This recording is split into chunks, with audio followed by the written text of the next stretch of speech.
ಇಲ್ಲಿ ಆಗಮಿಸಿರ್ತಕ್ಕಂಥ ಎಲ್ಲ ಆತ್ಮೀಯ ರೈತ ಬಂಧುಗಳೇ, ತಾಯಂದಿರೇ, ಮಾಧ್ಯಮದ ಗೆಳೆಯರೇ, ಇವತ್ತು ಅತ್ಯಂತ ಸಂತೋಷದಿಂದ ರೈತ ಸೌರಶಕ್ತಿ ಮೇಳವನ್ನು ಉದ್ಘಾಟನೆ ಮಾಡಿದ್ದೇನೆ.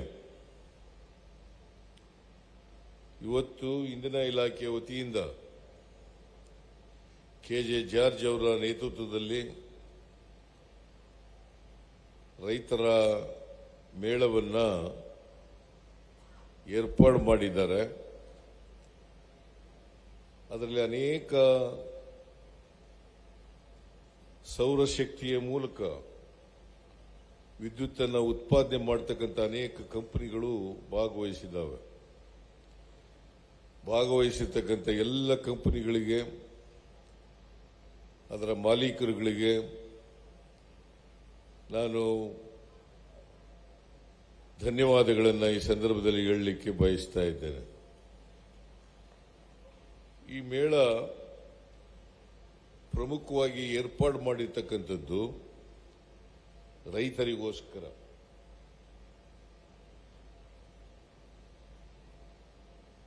ರೈತರು ಇವತ್ತು ಈ ಸೌರಶಕ್ತಿ ಕ್ಷೇತ್ರದಲ್ಲಿ ಏನೇನು ಬೆಳವಣಿಗೆ ಆಗಿದೆ, ಏನೇನು ಹೊಸ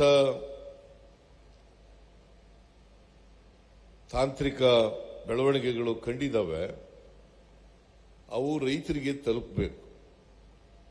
ಕೃಷಿ ಕ್ಷೇತ್ರದಲ್ಲಿ ಏನೇ ಬೆಳವಣಿಗೆ ಆದರೂ ಕೂಡ ಆ ಎಲ್ಲ ಬೆಳವಣಿಗೆಗಳು ಕೂಡ ರೈತರನ್ನ ತಲುಪಿ ರೈತರು ಅವುಗಳನ್ನು ಬಳಸ್ಕೊಂಡಾಗ ಮಾತ್ರ, ಕೃಷಿನಲ್ಲಿ ಬಳಸ್ಕೊಂಡಾಗ ಮಾತ್ರ ಅವುಗಳನ್ನು ನಾವು ಸಾರ್ಥಕ ಆಗ್ತದೆ ಅಂತೇಳಿ ಹೇಳಲಿಕ್ಕೆ ಸಾಧ್ಯ ಆಗ್ತದೆ. ಈಗ ಅದಕ್ಕೆ ನಾನು ಅನೇಕ ಸಾರಿ ಹೇಳಿದ್ದೀನಿ, ಕೃಷಿ ಕ್ಷೇತ್ರದಲ್ಲಿ ಇವತ್ತು ಹೆಚ್ಚು ಹೆಚ್ಚು ಸಂಶೋಧನೆಗೆ ನಾವು ಮಾಡಬೇಕಾಗ್ತದೆ, ಸಂಶೋಧನೆಯನ್ನು ಮಾಡಬೇಕಾಗ್ತದೆ. ಆ ಸಂಶೋಧನೆಯ ಫಲ ರೈತರನ್ನ ತಲುಪಿದಾಗ ಮಾತ್ರ ನಾವು ಕೃಷಿ ಕ್ಷೇತ್ರದಲ್ಲಿ ಅಭಿವೃದ್ಧಿಯನ್ನು ಕಾಣಲಿಕ್ಕೆ ಸಾಧ್ಯ ಆಗ್ತದೆ. ಕೃಷಿ ಅಭಿವೃದ್ಧಿಯಾದರೆ ದೇಶದ ಅಭಿವೃದ್ಧಿ ಆಗಲಿಕ್ಕೆ ಸಾಧ್ಯ ಆಗ್ತದೆ, ರಾಜ್ಯದ ಅಭಿವೃದ್ಧಿ ಆಗಲಿಕ್ಕೆ ಸಾಧ್ಯ ಆಗ್ತದೆ. ಅದಕ್ಕೋಸ್ಕರ ಈಗ ಎಲ್ಲ ಪ್ರದೇಶಗಳಿಗೂ ಕೂಡ ನೀರಾವರಿಯನ್ನು ಒದಗಿಸಿಕೊಡ್ಲಿಕ್ಕೆ ಸಾಧ್ಯ ಆಗಲ್ಲ. ಕೆಲವು ಭಾಗ ಮಾತ್ರ ನೀರಾವರಿ ಆಗಲಿಕ್ಕೆ ಸಾಧ್ಯ ಆಗ್ತದೆ. ಇವತ್ತು ದೇಶದಲ್ಲಿ ರಾಜಸ್ಥಾನವನ್ನು ಬಿಟ್ಟರೆ ಹೆಚ್ಚು ಒಣಭೂಮಿ ಇರ್ತಕ್ಕಂಥದ್ದು ಕರ್ನಾಟಕ. ಒಣಭೂಮಿಯನ್ನು ಹೊಂದಿರತಕ್ಕಂಥ ರಾಜ್ಯ ಯಾವುದಪ್ಪ ಇದ್ರೆ ಅದು ಕರ್ನಾಟಕ 2ನೇ ಸ್ಥಾನದಲ್ಲಿ ಬರ್ತದೆ. ಹಾಗಾಗಿ ಕರ್ನಾಟಕದಲ್ಲಿ ಹೆಚ್ಚು ಒಣಭೂಮಿ ಇದೆ. ಇದನ್ನು ನಾವು ಅರ್ಥ ಮಾಡ್ಕೊಂಡು ಈ ಒಣಭೂಮಿಯಲ್ಲಿ ವ್ಯವಸಾಯ ಮಾಡ್ತಕ್ಕಂಥ ಜನರು ತಮ್ಮ ಜಮೀನುಗಳಿಗೆ ನೀರನ್ನು ಕೊಡೋದ್ರ ಮೂಲಕ ಹೆಚ್ಚು ಉತ್ಪಾದನೆಯನ್ನು ಮಾಡತಕ್ಕಂಥದ್ದು ಅತ್ಯಂತ ಅವಶ್ಯ.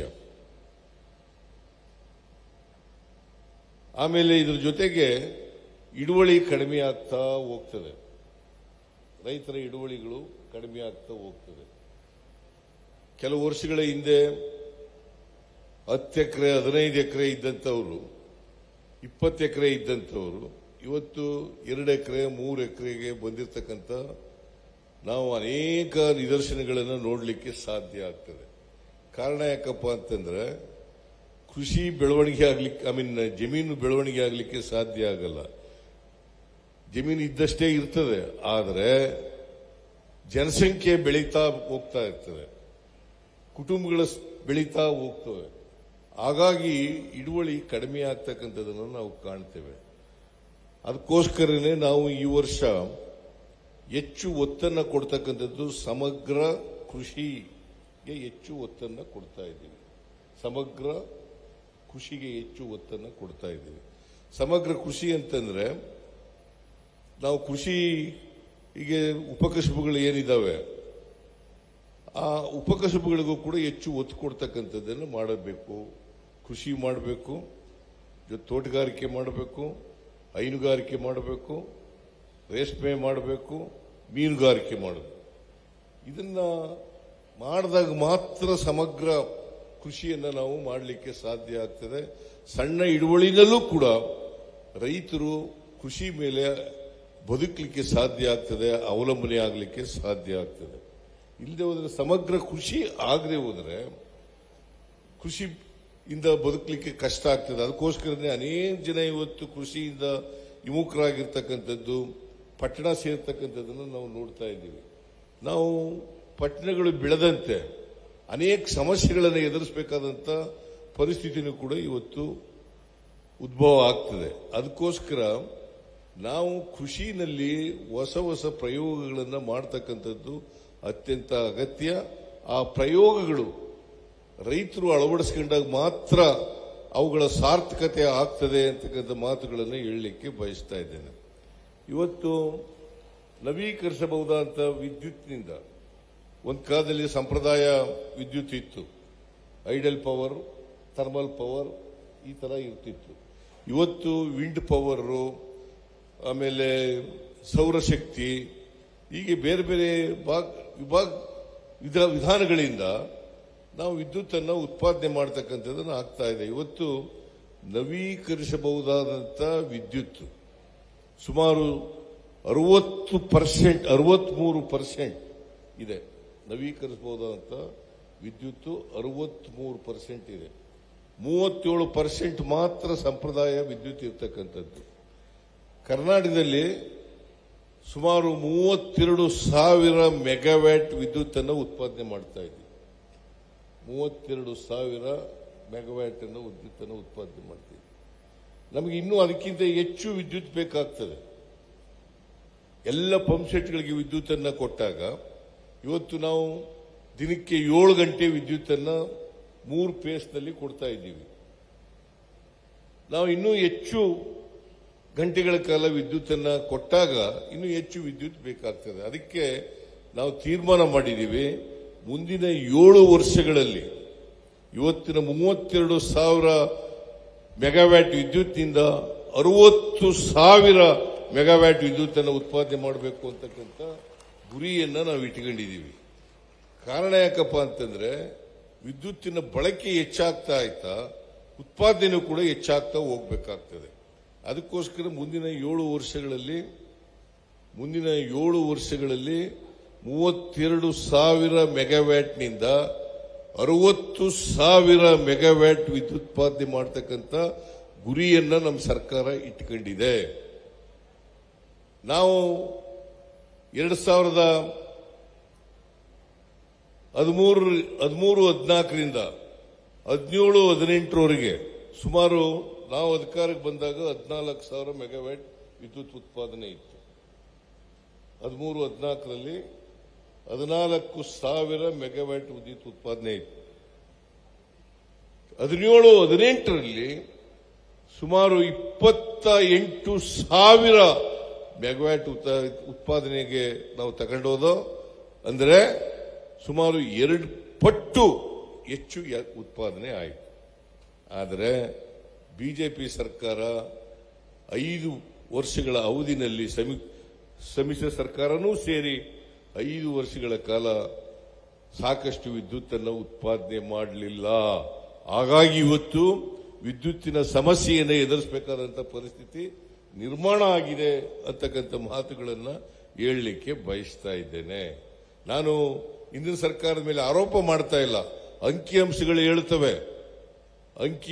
ಹೇಳ್ತವೆ ಅವರು 28,000 ಮೆಗಾವ್ಯಾಟ್ನಿಂದ ಕೇವಲ 2,000-3,000 ಮೆಗಾವ್ಯಾಟ್ ವಿದ್ಯುತ್ತನ್ನು ಮಾತ್ರ 5 ವರ್ಷಗಳಲ್ಲಿ ಉತ್ಪಾದನೆ ಮಾಡಿದ್ರು.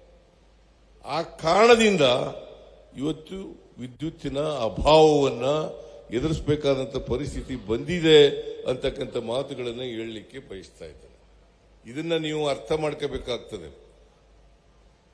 ನಾವು ಯಾವ ವೇಗದಲ್ಲಿ ವಿದ್ಯುತ್ತನ್ನು ಹೆಚ್ಚು ಮಾಡೋದು, ಈಗ ರಾಜೇಗೌಡರು ಹೇಳಿದ್ರು, ಸೌರ ವಿದ್ಯುತ್ತಿನ ಪಾವಗಡದಲ್ಲಿ ನಾವು ಮಾಡೋದು ಇಡೀ ಏಷ್ಯಾದಲ್ಲೇ,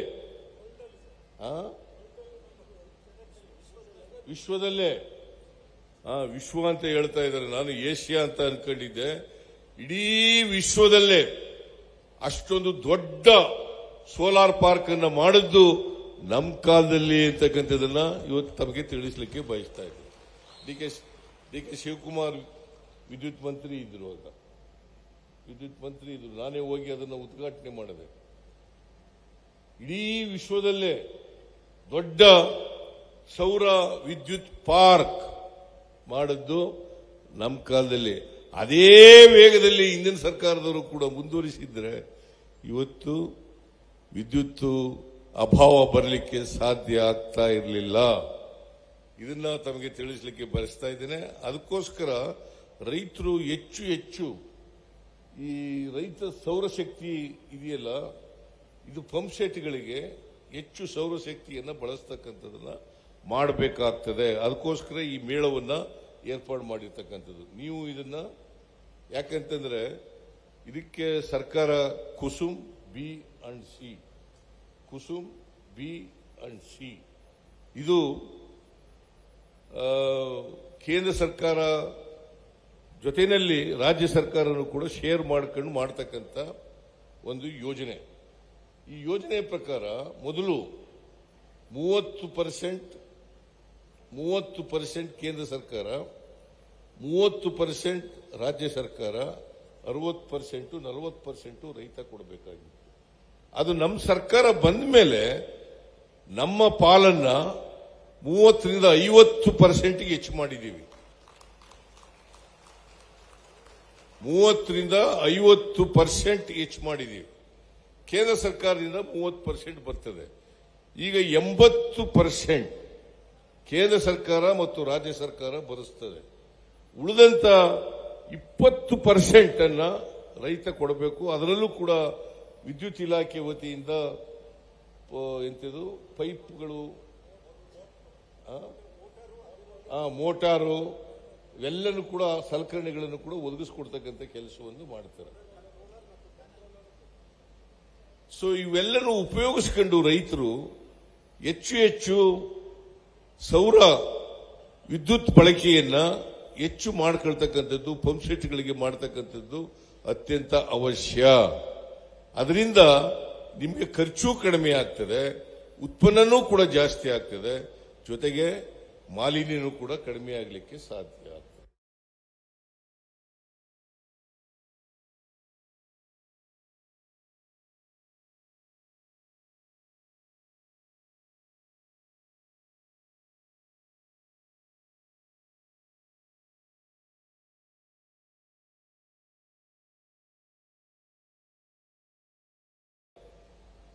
ಈಗ ಇರ್ತಕ್ಕಂಥ ನಮ್ಮಲ್ಲಿ ಇರ್ತಕ್ಕಂಥ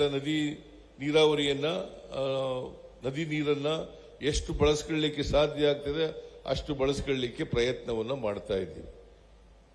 ಉದಾಹರಣೆಗೆ ಅಪ್ಪರ್ ಕೃಷ್ಣ ಇನ್ನೊಂದು 3ನೇ ಹಂತ ಆಗಬೇಕು, ಮಹದಾಯಿ ಆಗಬೇಕು. ಇವು ನೀರಾವರಿ ಯೋಜನೆಗಳು, ಕುಡಿಯ ನೀರಿನ ಯೋಜನೆಗಳು. ಆಮೇಲೆ ಅಪ್ಪರ್ ಭದ್ರಾ ಯೋಜನೆ ಆಗಬೇಕು. ಈ ಯೋಜನೆಗಳು ಮುಗಿದ ಮೇಲೆ ಇನ್ನು ಬೇರೆ ಬೇರೆ ಯೋಜನೆಗಳನ್ನು ಮಾಡಲಿಕ್ಕೆ ಸಾಧ್ಯ ಆಗಲ್ಲ. ಸಣ್ಣ ನೀರಾವರಿಗೆ ಹೆಚ್ಚು ಒತ್ತು ಕೊಡ್ತಕ್ಕಂಥ ಕೆಲಸವನ್ನು ಕೂಡ ನಾವು ಮಾಡ್ತಾ ಇದ್ದೀವಿ.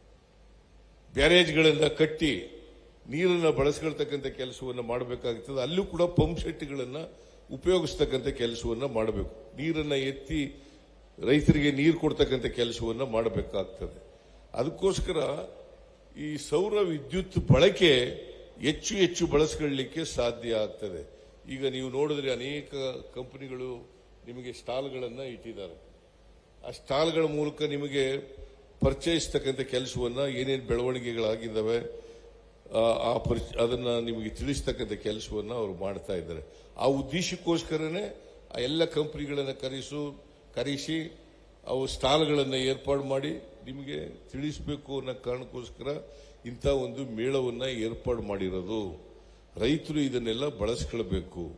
ಇವತ್ತು ನಮಗೆ ಏನಪ್ಪಾ ಅಂತಂದ್ರೆ, ರೈತರು ಆರ್ಥಿಕವಾಗಿ ಸಬಲರಾದರೆ, ಮಹಿಳೆಯರು ಆರ್ಥಿಕವಾಗಿ ಸಬಲರಾದರೆ, ಕೂಲಿ ಕಾರ್ಮಿಕರು ಆರ್ಥಿಕವಾಗಿ ಸಬಲರಾದರೆ, ದಲಿತರು, ಹಿಂದುಳಿದವರು, ಅಲ್ಪಸಂಖ್ಯಾತರು ಅವರು ಸಬಲರಾದರೆ ಮಾತ್ರ ಸಮಾನತೆಯನ್ನು ದೇಶದಲ್ಲಿ ತರಲಿಕ್ಕೆ ಸಾಧ್ಯ ಆಗ್ತದೆ. ಬರೀ ಸಮಾನತೆ ಬರಬೇಕು, ಜಾತ್ಯತೀತತೆ ಬರಬೇಕು ಅಂತ ಹೇಳೋದ್ರ ಮೂಲಕ ಸಮಾನತೆ ಬರಲಿಕ್ಕೆ ಸಾಧ್ಯ ಆಗಲ್ಲ. ಸಮಾನತೆ ಬರಬೇಕಾದ್ರೆ ಯಾರು ಸಾಮಾಜಿಕವಾಗಿ ಆರ್ಥಿಕವಾಗಿ ದುರ್ಬಲರಿದ್ದಾರೆ, ಶಕ್ತಿಹೀನರಿದ್ದಾರೆ, ಅವರಿಗೆ ಶಕ್ತಿ ತುಂಬತಕ್ಕಂಥ ಕೆಲಸವನ್ನು ಮಾಡಿದಾಗ ಮಾತ್ರ ಒಂದು ಸುಭದ್ರವಾದಂತಹ ಸಮಾಜವನ್ನು ನಿರ್ಮಾಣ ಮಾಡಲಿಕ್ಕೆ ಸಾಧ್ಯ. ಇಲ್ಲಿ ಹೋದರೆ ಅಸಮಾನತೆ ಹಾಗೇ ಮುಂದುವರಿಲಿಕ್ಕೆ ಬಿಟ್ರೆ ಅಸಮಾನತೆ ತೊಲಗಿಸ್ಲಿಕ್ಕೆ ಸಾಧ್ಯನೇ ಇಲ್ಲ. ಅಸಮಾನತೆ ಹೋಗದೇನೆ ಸಮಾನತೆ ಬರಲಿಕ್ಕೆ ಸಾಧ್ಯ ಆಗಲ್ಲ.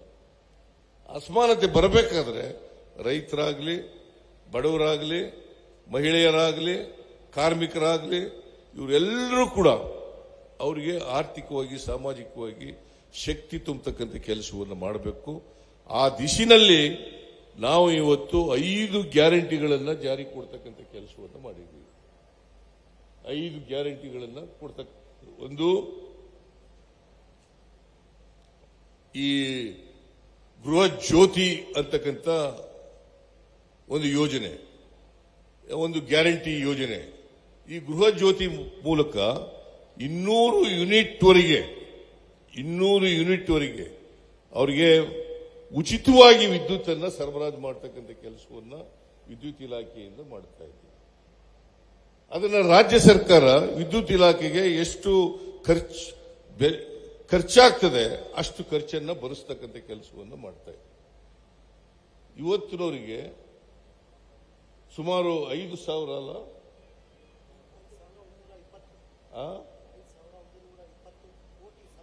5,120 ಕೋಟಿ ರೂಪಾಯಿಗಳನ್ನು ರಾಜ್ಯ ಸರ್ಕಾರ ವಿದ್ಯುತ್ ಇಲಾಖೆಗೆ ಒದಗಿಸಿಕೊಟ್ಟಿದೆ. 200 ಯೂನಿಟ್ವರೆಗೆ ವಿದ್ಯುತ್ ಅನ್ನ ಫ್ರೀಯಾಗಿ ಕೊಡ್ತಕ್ಕಂಥದ್ದು. ನೀವು ಯಾರು ಬಿಲ್ ಕಟ್ಟಬೇಕಾಗಿಲ್ಲ. 200 ಯೂನಿಟ್ವರೆಗೆ ಖರ್ಚು ಮಾಡ್ತಕ್ಕಂಥವ್ರು ಯಾರು ಕನ್ಸಂಪ್ಷನ್ 200 ಯೂನಿಟ್ವರೆಗೆ ಮಾಡ್ತಾರೆ ಅವ್ರು ಯಾರು ಕೂಡ ದುಡ್ಡು ಕಟ್ ಮಾಡಬೇಕಾಗಿಲ್ಲ. 1,60,00,000 ಕುಟುಂಬಗಳು ಇವತ್ತು ವಿದ್ಯುತ್ ಅನ್ನ ಫ್ರೀಯಾಗಿ ಪಡಿತಾ ಇದ್ದಾವೆ.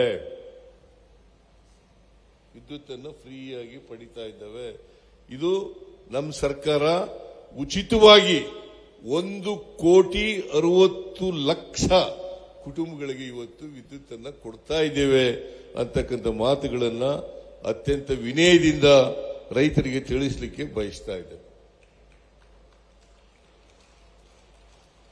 ಆಮೇಲೆ ಶಕ್ತಿ ಯೋಜನೆ ಮೂಲಕ ಸರ್ಕಾರಿ ಬಸ್ಸುಗಳಲ್ಲಿ ಫ್ರೀಯಾಗಿ ಹೋಗ್ಬೋದು, ಯಾರು ಬೇಕಾದರೂ ಹೋಗ್ಬೋದು. ನೀವು ಹೋಗ್ತಾ ಇದ್ದೀರಿ ನಮ್ಮ ಹೆಣ್ಮಕ್ಳು? ಹೋಗ್ತಾ ಇದ್ದೀರೋ ಇಲ್ಲ? ಹೋಗ್ತಾ ಇದ್ದೀರಿ. ಯಾರೇ ಹೆಣ್ಮಕ್ಳು ಕೂಡ ಗೋವಿಂದರಾಜ್ ಹೆಂಡ್ತಿನೂ ಹೋಗ್ಬೋದು, ನನ್ನ ಹೆಂಡ್ತಿನೂ ಹೋಗ್ಬೋದು, ಸುಧಾಕರ್ ಹೆಂಡ್ತಿನೂ ಹೋಗ್ಬೋದು, ಜಾರ್ಜ್ ಹೆಂಡ್ತಿನೂ ಹೋಗ್ಬೋದು, ಯಾರು ಬೇಕಾದರೂ ಹೋಗ್ಬೋದು ಫ್ರೀಯಾಗಿ. ಸರ್ಕಾರಿ ಬಸ್ಗಳಲ್ಲಿ ಫ್ರೀ ಪ್ರಯಾಣ ಇದನ್ನ ಒದಗಿಸಿಕೊಡ್ತಕ್ಕಂಥ ಕೆಲಸವನ್ನು ಮಾಡಿದ್ದೀವಿ. ಗೃಹಲಕ್ಷ್ಮಿ ಯೋಜನೆಯಲ್ಲಿ ಪ್ರತಿ ಮನೆಯ ಯಜಮಾನಿಗೆ ತಿಂಗಳಿಗೆ 2,000 ರೂಪಾಯಿ ಕೊಡ್ತಕ್ಕಂಥ ಕೆಲಸವನ್ನು ಮಾಡಿದ್ದೇವೆ. ಸುಮಾರು 1,17,00,000 ಯಜಮಾನಿಯರಿಗೆ ತಿಂಗಳಿಗೆ 2,000 ರೂಪಾಯಿ ಕೊಡ್ತಕ್ಕಂಥ ಕೆಲಸವನ್ನು ಮಾಡ್ತಾ ಇದ್ದೀವಿ. ಮತ್ತೆ ಅನ್ನಭಾಗ್ಯ ಕಾರ್ಯಕ್ರಮದ ಮೂಲಕ 5 ಕೆಜಿ ಅಡಿಷನಲ್ ಆಗಿ ಕೊಡ್ತಕ್ಕಂಥದ್ದು. ಅಕ್ಕಿ ಕೊಡ್ಲಿಲ್ಲ ಕೇಂದ್ರ ಸರ್ಕಾರದವರು, ರಾಜಕೀಯ ಮಾಡಿಬಿಟ್ರು. ಅವ್ರು ಕೊಡದೇ ಹೋದ್ರು ಕೂಡ ಹಣ ಅವರ ಅಕೌಂಟ್ಗೆ ಕೊಡ್ತಕ್ಕಂಥ 170 ರೂಪಾಯಿ ಪ್ರತಿಯೊಬ್ಬರಿಗೆ, 170 ರೂಪಾಯಿ 5 ಕೆಜಿಗೆ 170 ರೂಪಾಯಿ ಕೊಡ್ತಕ್ಕಂಥದ್ದನ್ನು ಮಾಡ್ತಾ ಇದ್ದೀವಿ. ಇದು ಕೂಡ ಬಡವರಿಗೆ ಅನುಕೂಲ ಆಗ್ತಕ್ಕಂಥ ಕಾರ್ಯ. ಯಾಕಂತಂದ್ರೆ ಯಾರು ಕೂಡ ಬಡವರು ಹಸಿದು ಮಲಗಬಾರದು. 3 ಹೊತ್ತು ಹೊಟ್ಟೆ ತುಂಬ ಊಟ ಮಾಡಲೇಬೇಕು. ಬರೀ ಶ್ರೀಮಂತರು ಈ ದೇಶದಲ್ಲಿ ಊಟ ಮಾಡಿದ್ರೆ ಆಗೋದಿಲ್ಲ, ಬಡವರು ಕೂಡ ಊಟ ಮಾಡಬೇಕು. ಈ ದೇಶದಲ್ಲಿ ಇರ್ತಕ್ಕಂಥ ಎಲ್ಲ ಜನರು ಕೂಡ ಹೊಟ್ಟೆ ತುಂಬ ಊಟ ಮಾಡಬೇಕು ಅಂತಕ್ಕಂಥದ್ದು ನಮ್ಮ ಸರ್ಕಾರದ ಉದ್ದೇಶ. ಕೆಲವರು ಮಾತ್ರ ಹೊಟ್ಟೆ ತುಂಬಿಸ್ಕೊಳ್ಳೋದಲ್ಲ, ಬಡವರು ಕೂಡ ಊಟ ಮಾಡಬೇಕು ಅಂತಕ್ಕಂಥದ್ದು. ಮತ್ತೆ ಯುವ ನಿಧಿ ಅಂತಕ್ಕಂಥ ಕಾರ್ಯಕ್ರಮದ ಮೂಲಕ ಈಗ 22-23ರಲ್ಲಿ ಪಾಸ್ ಆದಂತ ಯುವಕರಿಗೆ 2 ವರ್ಷದವರೆಗೆ ಡಿಗ್ರಿ ಹೋಲ್ಡರ್ಸ್ಗೆ 3,000 ರೂಪಾಯಿ, ಮತ್ತೆ ಡಿಪ್ಲೊಮಾ ಹೋಲ್ಡರ್ಸ್ಗೆ 1,500 ರೂಪಾಯಿ ಕೊಡ್ತೀವಿ. ಅದ್ರ ಜೊತೆಗೆ ಸ್ಕಿಲ್ ಡೆವಲಪ್ಮೆಂಟ್ ಟ್ರೈನಿಂಗ್ ಕೂಡ ಕೊಡ್ತೀವಿ. ಯಾಕಂತಂದ್ರೆ ಅವರಿಗೆ ಮಾರುಕಟ್ಟೆನಲ್ಲಿ ಯಾವ ತರದ ಡಿಮ್ಯಾಂಡ್ ಇದೆ ಅದಕ್ಕೆ ಅನುಗುಣವಾಗಿ ಇವತ್ತು ಸ್ಕಿಲ್ ಡೆವಲಪ್ಮೆಂಟ್ ಟ್ರೈನಿಂಗ್ ಕೂಡ ಕೊಡ್ತೀವಿ. ಅದನ್ನು ಕೊಟ್ಟು ಅವರಿಗೆ ಉದ್ಯೋಗ ದೊರಕಿಸ್ಕೋಬೇಕು. ಉದ್ಯೋಗ ಸಿಕ್ಕಿದ ಮೇಲೆ ಈ ಯುವ ನಿಧಿ ಕಾರ್ಯಕ್ರಮನ ಮುಂದುವರಿಸೋದಿಲ್ಲ. ಆ ಕಾರಣಕ್ಕೋಸ್ಕರ ಇವತ್ತು ನಿರುದ್ಯೋಗ ಬಗೆಹರಿಸಬೇಕು ಅನ್ನೋ ಕಾರಣಕ್ಕೋಸ್ಕರವಾಗಿ ಈ ಕಾರ್ಯಕ್ರಮವನ್ನು ಕೂಡ ಮಾಡಿದ್ದೀವಿ. ಸೊ ಒಟ್ಟಾರೆಯಾಗಿ ಇವತ್ತು ರೈತರು ಹೆಚ್ಚು ಉತ್ಪಾದನೆಯನ್ನು ಮಾಡದೇ ಹೋಗಿದ್ರೆ ಇವತ್ತು ಆಹಾರದ ಸ್ವಾವಲಂಬನೆಯನ್ನು ಮಾಡಲಿಕ್ಕೆ ಸಾಧ್ಯ ಆಗ್ತಾ ಇಲ್ಲ.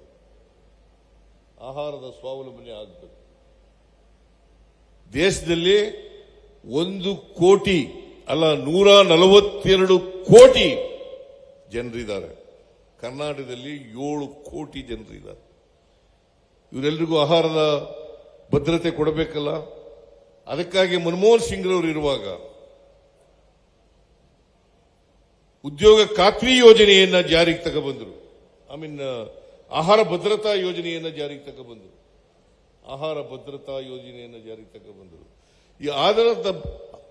ಈ ಆಹಾರ ಭದ್ರತೆ ಯೋಜನೆ ಯಶಸ್ವಿಯಾಗಿ ಜಾರಿಯಾಗಬೇಕಾದ್ರೆ ನೀವು ಹೆಚ್ಚು ಆಹಾರವನ್ನ ಉತ್ಪಾದನೆ ಮಾಡಿದಾಗ ಮಾತ್ರ ಸಾಧ್ಯ ಆಗ್ತದೆ.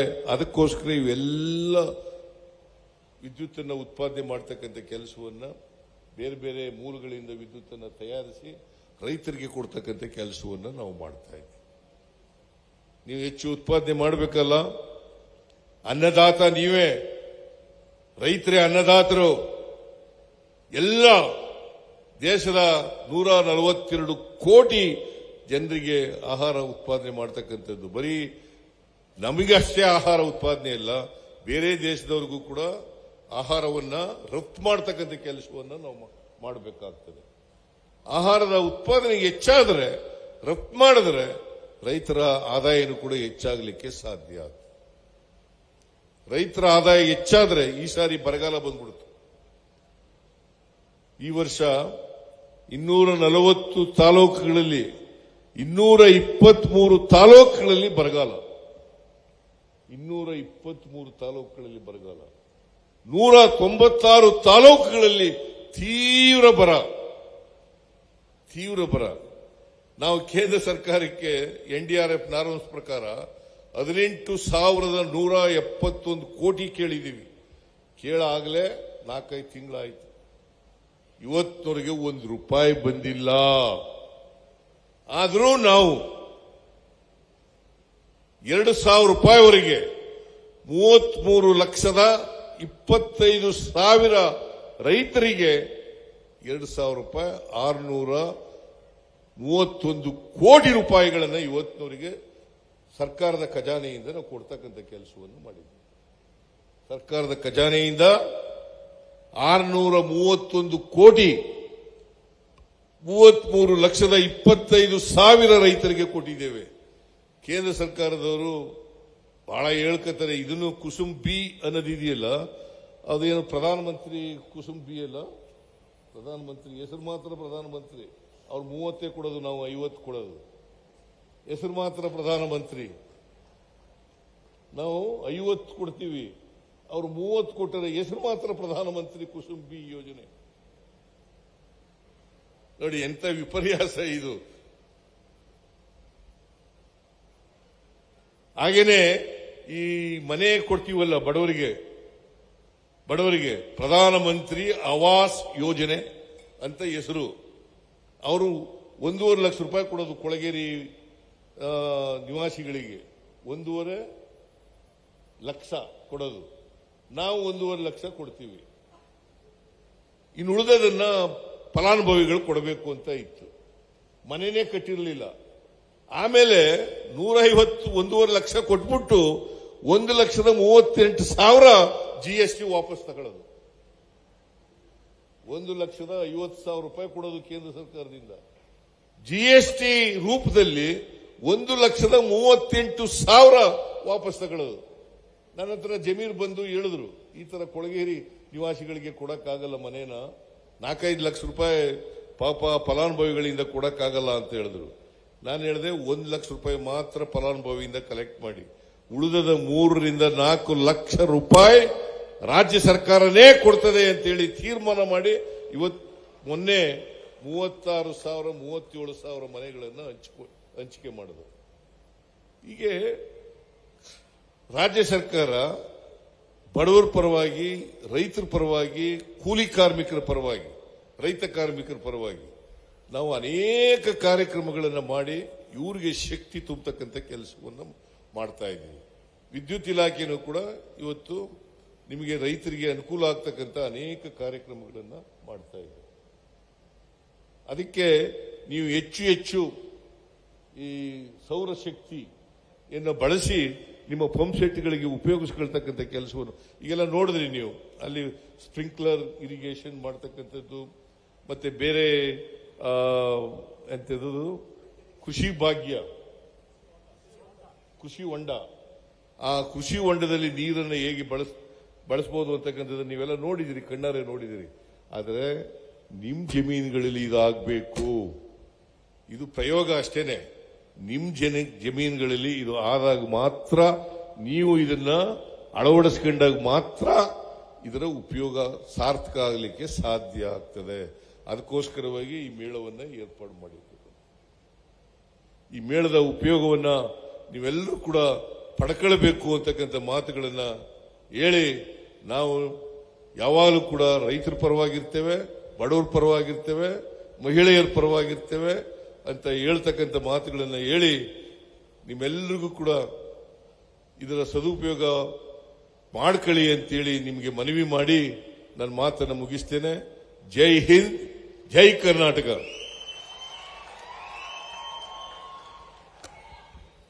ಬಂಧುಗಳೇ, ರೈತರು, ಮಹಿಳೆಯರು,